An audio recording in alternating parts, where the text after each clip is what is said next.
Hello, everyone, and welcome to this very special session of Mami. We have with us two actors rooted in different industries. Their way of approaching their craft is different. Their backgrounds are different. The types of films they're usually associated with are different. But that's why they're together in this session. So, ladies and gentlemen, welcome them to Mami. Yeah. Thank you. Thank you, guys. Thanks, everyone. The session is called The Great Hope because these actors define something that's changing in cinema. They've come to represent something that's changing in Indian cinema. They push themselves, they're willing to take risks, challenges, they're willing to put their stardom to use in the service of very interesting projects in a way that, maybe some older stars did not. And that makes it also possible for younger and more interesting filmmakers to keep approaching them and kind of push the boundaries because you see them both in so many interesting films. So let's find out a little about both of them, what makes them tick, what they are, and things like that. So you both belong to the same generation of actors in the sense that you made your debut in 2010 and you in 2012. So let me begin by asking you how familiar you are with each other's work. No, of course, I've seen Dulquer's work. I've seen OK Kanmani, and I was and I was blown away by his performance, by his ease on screen, and of course, he's such an amazing. He looks so amazing on screen. And then I saw Rajiv Ravi sir's film, Kamati Padam, right? Yeah. And I saw the uncensored version, the 3 hours one, and I was again like, It was just so wonderful to watch him on screen. Right. It's an amazing He is, film. yeah, it's an amazing, amazing film. Kammattipadam എങ്ങടാ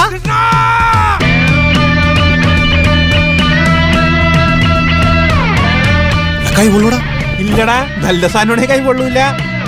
So I've seen these two films, but I also know that now he's working with one of my best buddies, Anish John, in Karwa, and we keep chatting about him, about like what's going on set, and he also has some amazing things to say about it. Thank you so much, Raj.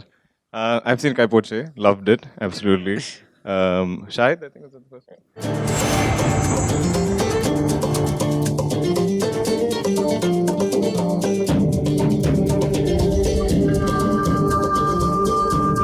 Are you saying I'm a terrorist? Is she saying I'm a terrorist? What are you saying?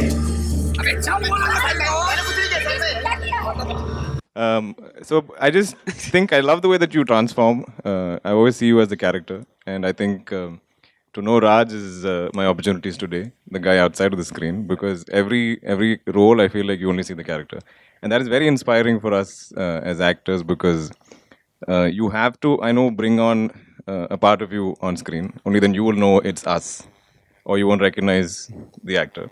But we also then have to become these characters, and I think he does it so beautifully, so effortlessly, and it's a big privilege for me to be sitting here with him and you, good sir. So. How do you, Rajkumar, do you sometimes wonder that you were in Dulquer's shoes and you had girls screaming every time you made an appearance? Or Dulquer, do you ever feel that, that people took you as this serious national award winning, go-to actor for Bollywood indie, highly regarded indie films? I mean, do you feel that sometimes that you were in each other's shoes? I always strive to and aim to be that actor. I think that has longevity. I think at some point I lose my hair and I'll grow old, and the girls will scream for somebody younger and more good looking. So, but I hopefully if I continue to do good work and I grow as an actor and I have a wonderful portfolio of movies, then even when they're older, the same girls will probably root for me then.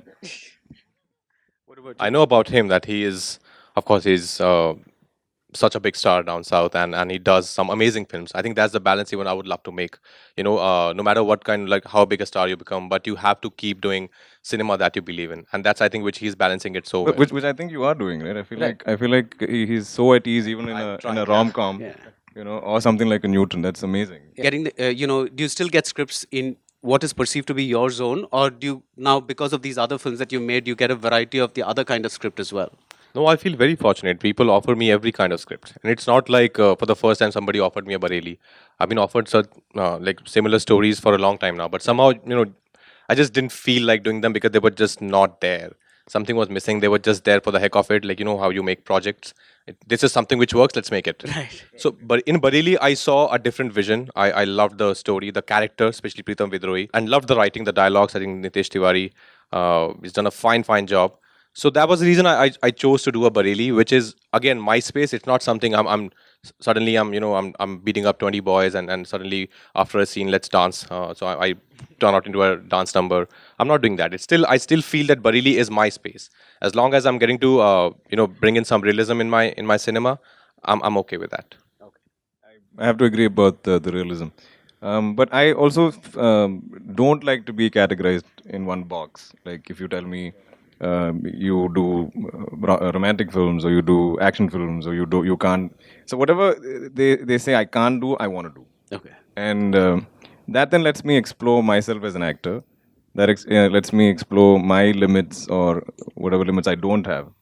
And also, what is exciting now is a lot of filmmakers try to get their films kind of made through us. So if we've now reached a certain level of I don't like the word stardom, but like a level of It is stardom. say yeah, I guess. But if we're able to attract a certain number of people to the cinemas, and if I'm able to show a certain quality of work, then I'm more than happy. I feel like I'm able to do something for cinema also, because it's very easy to kind of stay in a comfort zone, to kind of do things that are fun or easy or shot abroad or something. So those are things I try to stay away from. I'm like, is this too easy to make, or is this? What is the reason I'm saying yes to this film? Is it like a holiday for me, or is it a film that that's going to really make a mark somewhere? So, and if I fail in that, I'm okay, because I feel like my intention and my goal, my desire was right, and I was trying to do something unique. And if that failed, then that's fine. That's okay with me. Okay. So, yeah. We just spoke outside about the nepotism thing, and I was like, My yeah, favorite topic ever. yeah. No, but this is not about the thing, because what I was getting at is that it's come up so much in Hollywood, but in the South we don't think about it at all. We take it for granted that the children will follow the father's profession, and it's pretty much like it's been happening for years now. So I mean nobody really talks about it there. But what I wanted to go where I wanted to go is that was there a point where people were approaching you because you were your father's son and they wanted to exploit that saleability? And when did you feel that people are approaching you for you? First of all, I feel like this topic has a certain relevance here because of the size of the industry and because of how historically there have been film families or multiple generations of actors. In Malayalam, which I mean, being my industry, I can't speak for it. We have historically not had second generation actors succeed ever. So we are kind of a minority, if you ask me. Whether it's me, whether it's Prithvi, whether it's Fahad. I was never raised to believe that you have this option to act. My parents never gave me that option. They told me, my mother told me, your father struck a big lottery and it'll run out one day. So go do something with your life and put food on your table. Don't depend on this. You're not gonna. And my dad's like, I can't come there and act for you. You have to do this on your own. So if you ever do act and if you fail, you'll fail fabulously, like in a very colorful, loud manner. Everybody will know what you're feeling. So if you are prepared for all of this, you can give it a shot, but I really wouldn't recommend it. So nobody ever recommended me to do it. But having said that, I've never taken this for granted, ever. I know I probably got my first film based on this. The funniest thing is, most people in Kerala didn't even know my father had a son. That's how shielded I was, or my sister was, from the media and from the industry. We grew up in Chennai. So, like, when my first film was kind of announced, and I did a film with 99% newcomers, whether it's the makers, whether it's the writers, whether it's the actors, so we all learned together, made mistakes together. The only kind of thing was a producer agreed, okay, so and so son is the lead actor, I guess I'll bankroll the film. That's the only benefit that we kind of got. So what it has helped me do is kind of help the audience identify me as so and so. Like, this is the guy, this face belongs to this person by this strange name, who is so and so's son. And I typically think that is the only benefit you kind of get as a star kid. You register quicker. Now, Raj probably registered with, say, his first big hit. So for a while, you were known as the guy from that film. And then now he's Raj. He's made his own name. It's taken me a while to break away from my father's name. I've never acted in a film with him. My first film kind of worked. My second film was Ustad Hotel, which is even bigger than my father or me or anyone could be, because it was such a wonderful film. It went on to win national awards and things. And then subsequently, I think I've been getting work based on what I've done. So I don't know how valid that is in Kerala. You are only appreciated there for your work. And if any of us act entitled or try to throw our weight around, we will not be liked. It will affect our careers. It will affect the viewership as well. Rajkumar, why haven't we seen you in films in other languages? It's Hindi. Have you ever considered doing films in other languages? No, I would love to. Like for Aligarh, for instance, I had to learn a little bit of Malayalam, and I know how tough the language is. But it's very. I think it's the toughest language in the whole country. Because I grew up with it, Yeah, trust me, ask us. Androda Vijayam, it takes like like the tongue, the rolls. Anyways, but I'm keeping my options open. There's no certain thought that I'll only do Hindi films. I want to do I want to be part of good stories, and they can come from anywhere. Like if somebody offers me a Marathi film which has a great story like a Fandry, I would jump over it. I won't even think twice. And I have a knack for language. I love picking up accent, learning new languages. So if somebody comes to me with a fantastic script, yeah, there's no denying that. I- Is there something that both of you have learned from the careers of older actors? Like, this is something that I should be doing, or I don't want to, go through these same pitfalls. Is there, without naming the actors, are there things that you picked up from the careers of older actors? I think you should not compare your journey with anybody else's journey. This is something which I've learned.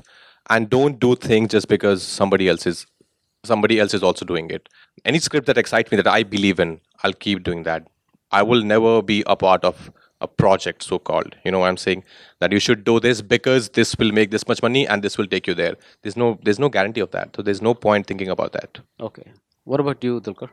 I totally agree. I think, but it's a bit tricky if you ask me, because where do you define, or which point of an actor's career do you pinpoint? Is it at the end of his career? Right. Is it where we are right now because we've begun? I'm 5 years in the industry. I've been fairly lucky to be a part of some amazing movies. I don't know how the next 5 years will pan out. I don't know how the 5 years after that will pan out. So it's a constant sort of journey. It's a constant sort of struggle. And always at the end of the day, we have to kind of pick from what we're offered. So if you tell me an older star is now going through, or they're not doing the kind of films that resonate with the audience or something like that, maybe those films are not getting to them. Okay. And I guess as we grow older, the kind of maybe the younger filmmakers don't come to us. So I don't know how what the right or wrong of film choices are. But I think my biggest sort of decider is the intention of the maker, is the intention of the film. Like when he said projects, like what Raj would have meant is a lot of people launch projects. You know, they're like, hey, we do this. We package it like this. We put, say, a Raj in it and another actors in it and add this kind of music. So it then becomes like this weird sort of formula, and then you expect it to become a hit. But where is the sincerity in it? Where is the honesty in it? Where is the soul of the film? So my thought always is, I'm like, what is your intention to make this film? Are you trying to make a good film? And then we can package it. And then we can add commercial elements to it. I understand that. But it has to be thought of in that order. And that's what I've been going with so far. And so far I've been fairly lucky. And we'll see how it goes out. A kind of related question, and I think you touched upon it a little bit. In the older actors, at least in the older generations, they could get away doing the same thing or at least similar things. But today you both are catering to a generation that's where the defining qualities change. You know, things change so quickly. So do you think it's possible? Do you think it's possible to have that kind of career longevity anymore? And B, how do you think you would work towards that? I think as actors, as in any other career, all we can do is to keep working. The thing is, I know you're only as good as your last Friday. But if that bogs you down and then that affects your next choice, then you could spiral. But hit or miss, ideally don't think of it beyond that Sunday, and just keep at it. And I don't know, I agree, I don't know about that longevity now. I don't know of those kinds of stardom that earlier generations used to face. I think our audiences are only getting smarter. I think they know all of our tricks. I think they'll call out all of the shortcuts we're taking. So you have to surprise them. They have to feel like you're respecting them, that you're putting in everything, that you're giving in everything, that you are respecting the craft and the film and the viewer. And I think that's the only way kind of to survive as long as you can. I think longevity is beyond your control. As you know, as he rightly said, you're known by your last film, by your last work. But just to keep doing what you believe in is the only thing that we can do, and I'll keep trying that. I think I believed in some stories, and that has taken me till here, and probably it will take me, from here also to somewhere else. But apart from that, this is like I don't have a long-term plan. I don't even know what I'm doing next year, or I don't have even a 6 months plan. There's no you can't really plan your life that way because it's not in your control, you know what I'm saying? Rajkumar, this year alone, we have seen you in Trapped, Rabta, Behan Hogi Teri, Newton, Bareli Ki Barfi, and you have Umarta and Shadi Mein Zarur Aana coming up. And Bose. And Bose, okay. And Dulquer, we've seen you in the delightful Joe Monte Suvise Shangal, and we've seen you in Solo, Comrade in America, and Parava, there was that role, and the year's not even done yet. Do you guys get any sleep? So it's not been like this 7 a.m. call time or something like that. I get to, I think when we were on jury duty, it was mid morning, which is nice. So I got to like sleep in a little bit, take my time, get down. So that's been nice. But honestly, I don't think since June of last year I've had a holiday or I've had a Sunday off. Malayalam, we don't believe in Sundays for some reason. Even public holidays, they're like, oh, it's Onam, so let's celebrate Onam on set, and and we'll serve everybody sadhya. So we like to work on festivals as well. But this has been like a lovely little holiday for me. Like this interaction for me is like a holiday for me because this doesn't feel like work. I'm here, we're discussing movies because we love movies, and all you wonderful people are here. So yeah, this is a bit of my holiday. What? Well, duration of sleep has definitely gone down, but no complaints. I just realized probably that the whole of 2016 and now 17, there's so many films coming. You have to promote as well. That's again like making another film altogether. As long as I'm doing different work and as long as I'm not getting bored of doing what I do, I'm really okay with it.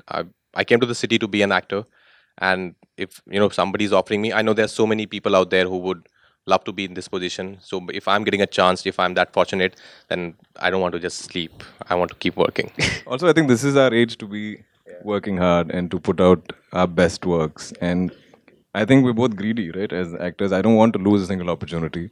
My biggest fear is to have missed out on a film in some way, that I didn't hear the script or I didn't have the dates to do it or something. So I'm trying to do everything that I can, and I have to be, in my head, my biggest goal is to be a part of the best films of every year.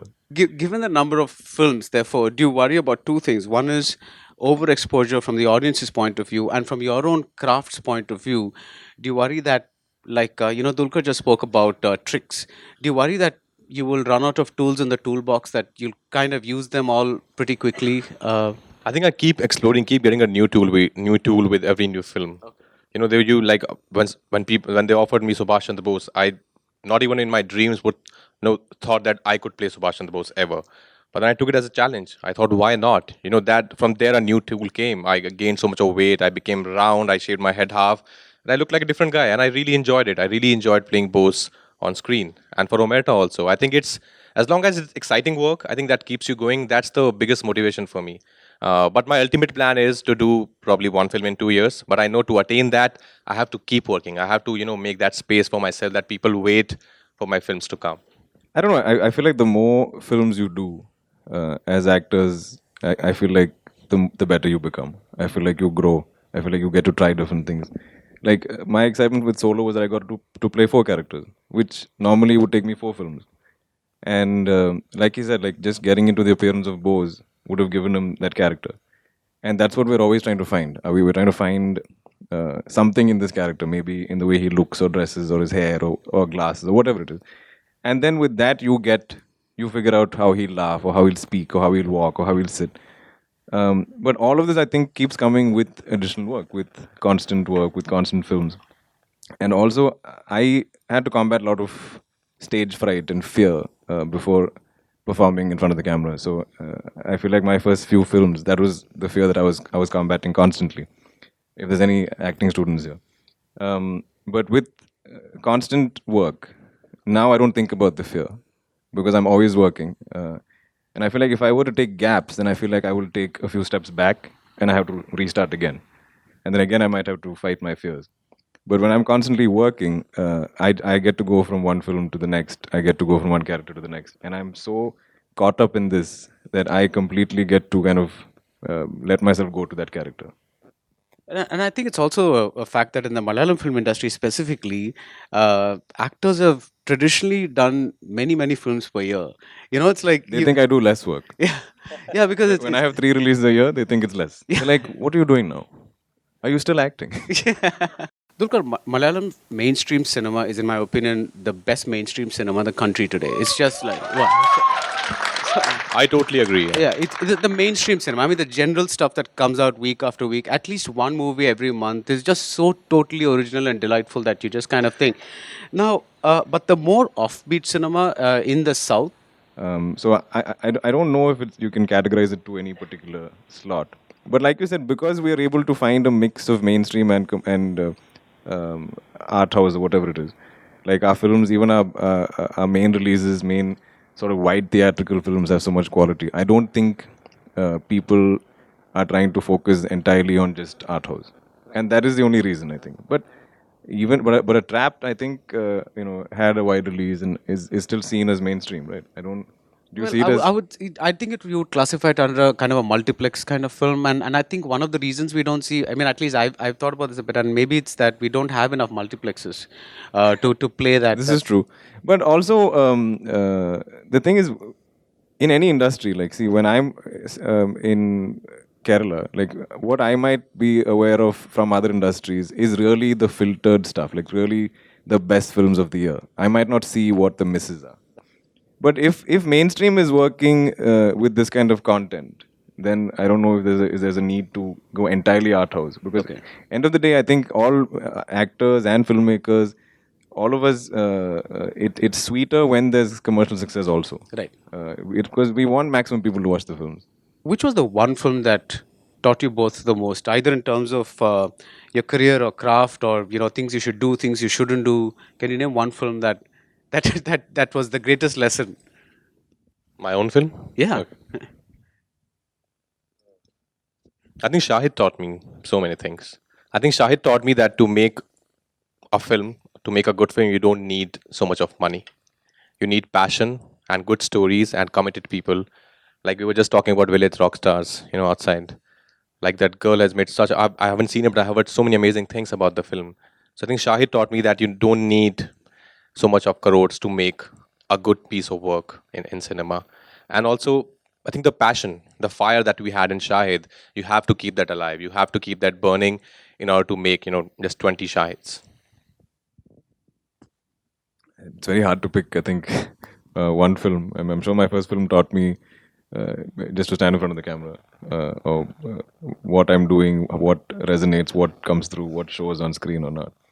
Ustad Hotel was a major life-changing film for me. I think even now people see me as Faizi. Even now if it comes on TV, there is always that love that comes back for me. So even if my last release didn't do well or something, and this movie comes on screen, people are like, "Oh, we still love him. We'll still go for his film."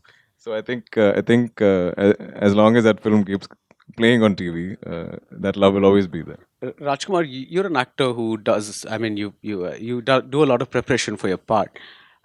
Has it ever? Have you ever found that sometimes this comes in the way of being in the moment or being spontaneous? I'm talking about the. I mean, when you branch out into the more, I wouldn't call it lighter in terms of what you have to do, but what is seen as a lighter kind of role. Do you think that same kind of preparation works in that scenario as well? So I always prepare for my character, never for the scenes. I always try and live in the moment. I will do my homework much in advance for the character and never for the scene. So my process is very organic. Once you're ready with your character, then you can put me in any situation. I also improvise a lot. So there are times when I don't really stick to only to the lines. Like Trapped, It was almost an improvised film. Shahid, Ragni MMS. There were so many films with City Lights, which were just improvised. So I think as an actor, if you're prepared, you know about your character in and out, then it's very easy to just to react to other actors or to situations. In the case of Trapped, it becomes easy. So typically, if you are able to find that character as early as possible during shoot, and if you're able to do it in prep or in homework, amazing. That then you're like, then you feel that you are geared, to start shoot to film today. You a lot of the times we kind of get it on the third day or the fourth day or the sixth day. You kind of get the character. You kind of, oh my god, this is the guy. I just got him. I just got his laugh or something like that. And then you're like, oh, I wish I could go back to the first 5 days and reshoot those things because I'm like, I might not have done full justice to him.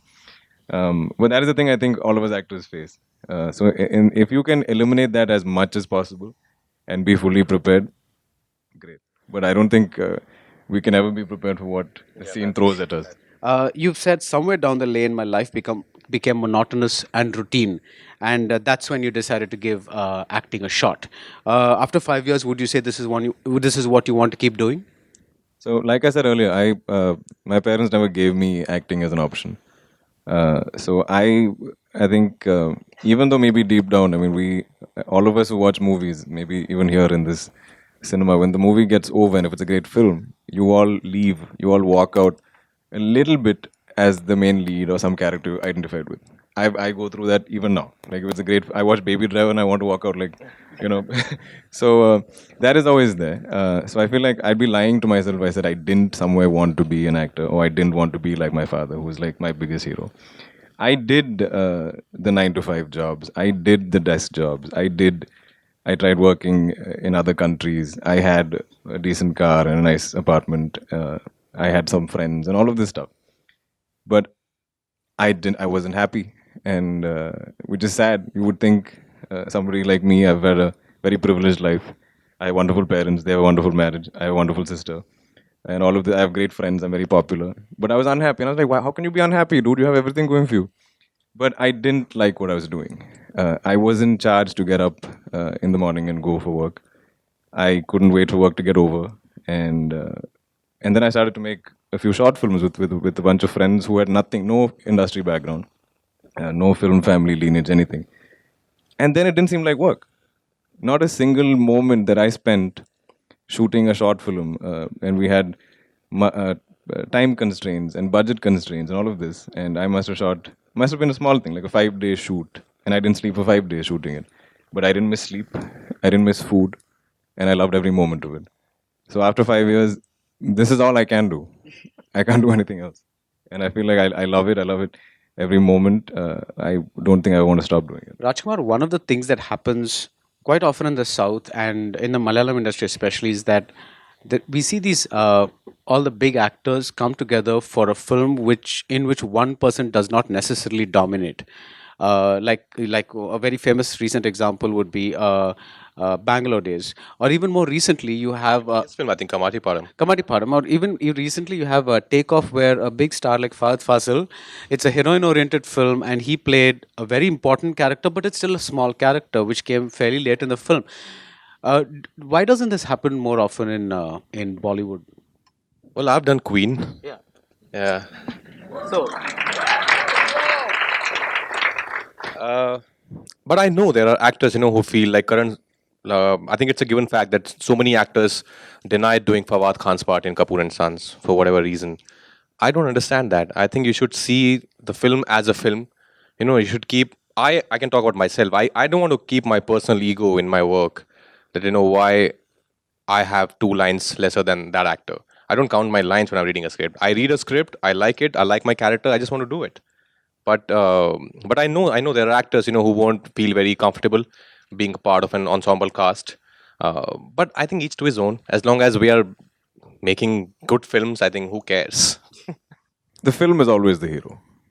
No matter what you do, I think the film just has to be the hero. The film is bigger than you.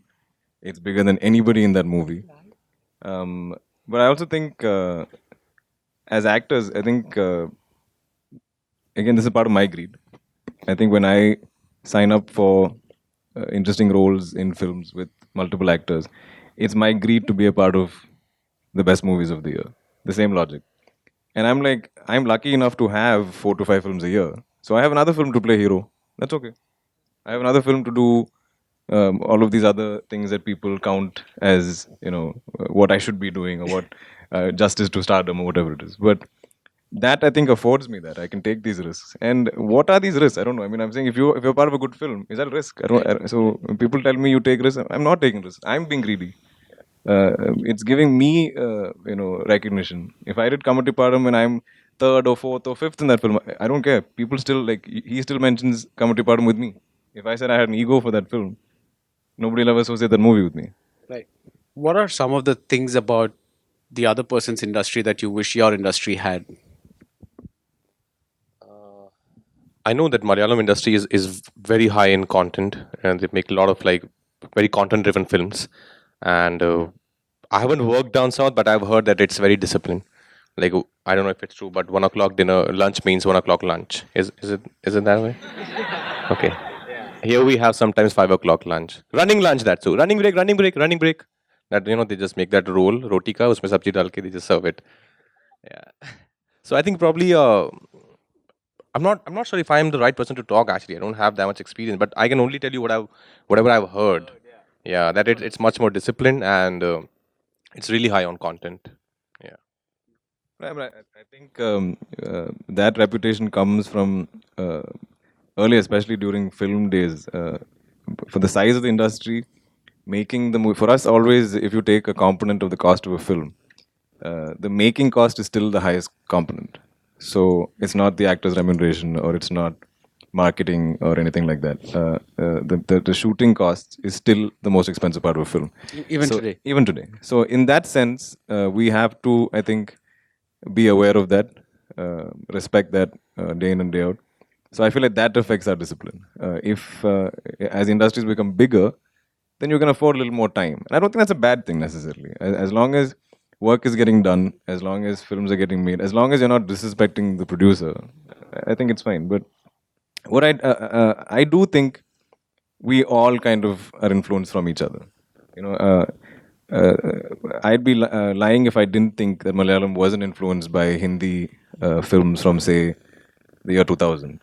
I think when that was a major turning point here in terms of content, when Dil Chahta Hai or Lagan came out in 1 year, I know it gave courage to a whole generation of filmmakers in Malayalam. A lot of them will say, like that, those are the movies that kind of gave me the courage to start making movies that I believe in or to tell stories of my generation. So we're all always influencing each other. So I don't think anyone is bigger or smaller. Size maybe. That's about it. I think number of screens, budgets are higher. I mean, I get very excited when I see equipment that we see on a Hindi film set. I'm like, wow, that jib looks so fancy. Or like, that track looks really fancy. Or what is that really cool camera thing called? It's got some animal. No. Phantom.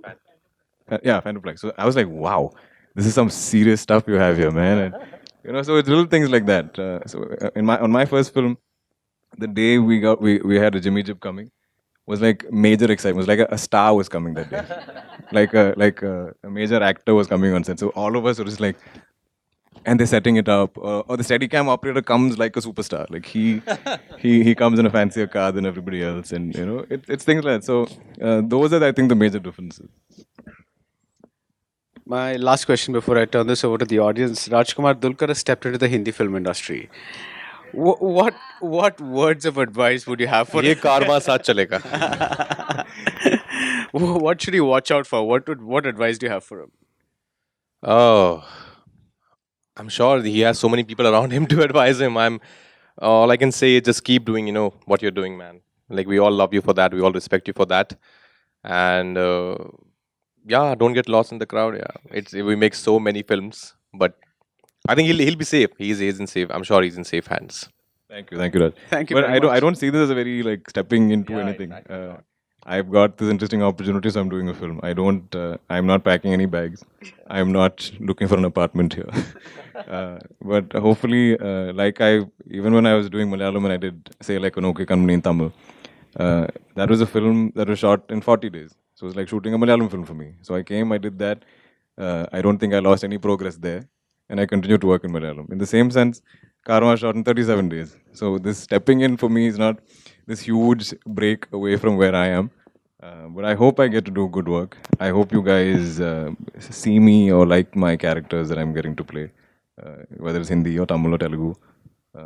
So yeah, so we're very, very blessed to kind of get these opportunities. All the very best, and like the title says, we have great hopes for Thank you all so of much. this. Thank Yeah, you. so much. Thank you. So